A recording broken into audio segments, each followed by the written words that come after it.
Thank you for tuning into our podcast, Canal Days, What Life Was Like in the Industrial Connecticut River Valley of Massachusetts. I am your host, Carrie, and joining us today is Holyoke's very own local historian and creator of the historical tours of Greater Holyoke, Robert Kumu. He personally offers and leads public and private tours, as well as presentations of historical sites within communities throughout the state of Massachusetts. Currently, the communities he has chosen to focus on this year are Holyoke, Chicopee, South Hadley, and East Hampton, and also Granby and Amherst as well. His tours spotlight the local canals, reservoirs, cemeteries, and churches, as well as various parks, streets, and selected historical houses within each community. So in today's episode, we'll be discussing the Holy Family Church located in Springfield, Massachusetts. So when was the Holy Family Church built? It was built in 1912. It's a beautiful look to it. And today we're going to be talking about the architectural features to it and the style it has. And we're going to have to talk about what else is on the campus and what it's changed into in recent years. Right? But you can see that the style, the build of it is quite gorgeous. And it surprised you because it's a very simple neighborhood around that area. So it's very surprising to see such a gorgeous church within it. It could be taken care of a little bit better.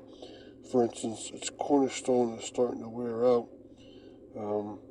The cornerstone has the symbol for Jesus in Nika, and I believe Nika means something to the Polish ethnic group that owned this church. And it started as a Roman Catholic Polish church. And then it tells you the date right inside of it. Now, it's a gorgeous church, and so that's why I encourage you to go visit it and see all the wonderful features behind it, and see the other parts of the campus, the school, the rectory, and so forth. And remember that I always build up histories on the webpage, so you'll get to learn much more about this church. And what are some of the architectural features that the church has? It has that gorgeous tower in the back, and it looks to be very, very strong. And it has a belfry, and I don't know if the bell still works, of that old bell. But then it has spires within the tower too. So it has 4 corners, 4 spires, and then it has a cross on the top. The whole church itself is in the Gothic revival.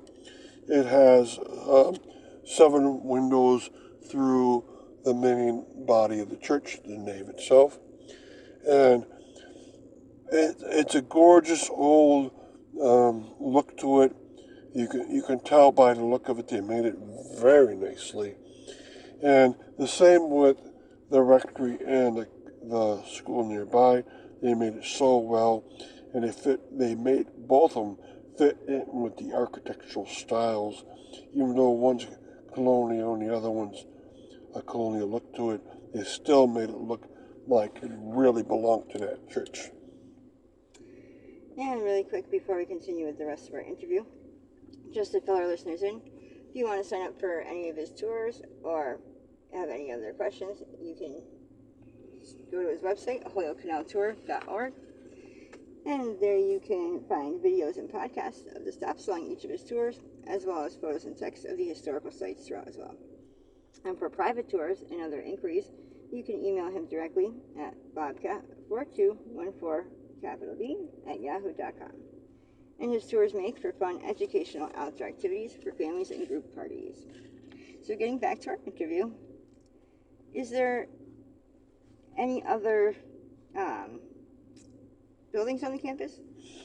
Yes, as a typical campus of the Catholic faith, they have a Catholic school in the very back of it, in this case, and it's well taken care of, so you can go back beyond the tower area and see it.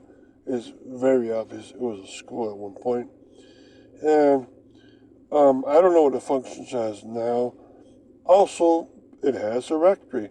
So if you look at the front door of the church and then look toward your right-hand side, you'll be able to see the former rectory off to the side. And it's in a brick facade style, and that definitely is someone's home at this point. So they must have got bought out. And thus, both additions to this church are very nicely made, and they kept up the high standard. There should be a convent somewhere. I can't figure out where the convent would have been at this point, but when I do figure it out, I'll put it with a map and historical information on the webpage for the whole church. So the Holy Family Church had a complete campus at one point, and knowing the Polish ethnic group, they probably started up that school the same year as the church itself, because the Polish didn't like to mix with the general population in the very beginning.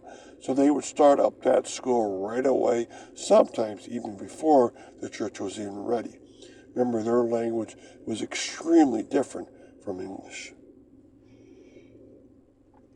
And what has happened to the church in recent years, and what should happen in the future?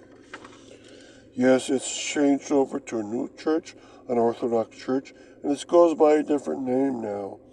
And it's also been elevated from being just a church into a cathedral. So it's called a Christian cathedral. It's under an Orthodox denomination, and this makes it the fourth cathedral within Springfield at this point, including the Episcopal, the Greek Orthodox, the Orthodox, and most importantly, the Roman Catholic Cathedral. That's an incredible number of cathedrals in one location. And the church itself, most of it is very well taken care of. The doors are gorgeous.